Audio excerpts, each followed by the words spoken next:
अस्सलामुअलैकुम नाज़रीन, JN news HD के साथ मैं हूं नाइला भट्टी। नजर डालते हैं आज की अहम खबरों पर।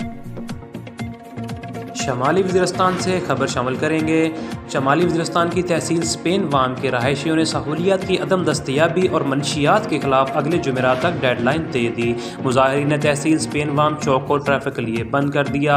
एहतजाजी मुजाहरे से मलक लियाकत अली वज़ीर, चेयरमैन बरकतुल्ला, यूसुफ हारून, मुफ्ती हिकमतुल्ला, अकबर अली शाह व दीगर ने खिताब किया। उन्होंने कहा कि शमाली वज़ीरिस्तान की तहसील स्पेन वाम महरूमियों का शिकार है।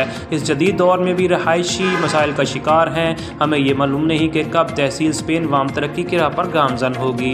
उन्होंने कहा कि हमें तालीम और सेहत और रोज़गार की बजाय मंशियात दी जा रही हैं। इंतज़ामी एक्शन लेने में नाकाम नज़र आ रही है। हमारी मौजूदा नस्ल मंशियात जैसी लानत में मुब्तला हो रही हैं। उन्होंने कहा कि तहसील स्पेन वाम में ना बिजली, ना सड़कें, ना सेहत का निज़ाम और ना ही हमारा तालीमी निज़ाम बेहतर है। बस हमारी तहसील स्पेन वाम के अवाम अंधेरों में ज़िंदगी बसर कर रहे हैं, कोई पूछने वाला नहीं। उन्होंने धमकी दी कि जब तक मसाइल का नोटिस ना लिया गया तब तक खामोश नहीं बैठेंगे।